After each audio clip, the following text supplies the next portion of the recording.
100 charges after gunshots were fired randomly in the Regent Park neighborhood Monday afternoon. We are live at Parliament and Coatsworth, where this wild scene unfolded. Now, it began with an investigation of the suspects who are alleged to have tried to get away by firing off a weapon and eventually taking aim directly at police with their vehicle. For the very latest in this investigation, we're joined live by CP24's Courtney Heel. Just a wild story, Courtney. It really is wild. It's brazen. This happened in broad daylight, according to Toronto police. They say it was around 2:30 on Monday afternoon, and officers were already in this Regent Park neighborhood really surveying the area because they wanted to see what was going on with some recent gun violence. That's when an officer happened to see 4 people in a vehicle in this area, and they say it was right here. This is Coatsworth and Parliament. They say that one of the occupants in that car got out and then fired a gun northbound. Now, you can see this is already a busy spot. There are a lot of families here and businesses, and that's when this pursuit took place, and also when police were able to catch the 4 suspects. Here's what we're hearing from Toronto police on what unfolded here.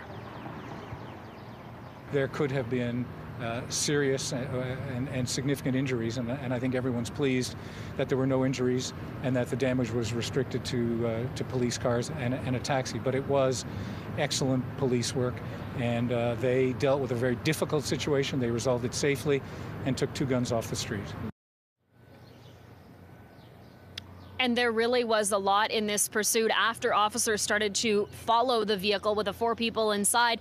That's when they actually tried to box in the vehicle. The driver still tried to get away. Happened to hit 2 cabs in the area, also actually used their vehicle to go directly at a Toronto police officer. We can tell you that officer is okay, but it was very clear to police these 4 individuals did not want to be caught, so they continued to pursue, to take off, and Toronto police eventually stopped the vehicle, but the 4 inside that vehicle continued to run. So we can tell you the good news here is that the 4 individuals are now under police arrest. They're facing a total of 97 charges, guys. These are very serious charges. And again, Toronto police say they're quite proud of their work. Back to you.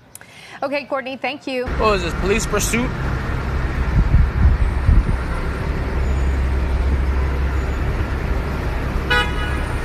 Somebody tried to run from the police, I think. Okay, so apparently this is the end result of a police chase that started up on Bleecker Street and it ended up on Victoria Street and shooter. Whose man's is... After officers received calls that shots had been fired in the downtown core. Now you can see the heavily damaged SUV, which mounted the curb and ran into a trash bin near Church and Dundas. It all apparently started several blocks away at Parliament and Shooter. Police say they received multiple calls from witnesses who say 3 masked men got out of a car armed with guns. Several shots were reportedly fired and the men fled the scene. Police say multiple undercover officers saw the incident. They quickly radioed uniformed officers who began to chase the vehicle. Now, according to witnesses, multiple vehicles were damaged during this pursuit. The suspect hit like a civilian's car. They ran into the back of it and then they jumped the curb and almost hit me. I had to dodge out of the way, and then they went west down Shooter. The suspects were arrested following a short pursuit on foot. The witness tells us at least 2 of the men jumped a fence and tried to escape through a construction site before they were caught. 1 firearm was recovered, and police continue to comb the scene for more evidence. Charges are currently pending against all 3 men.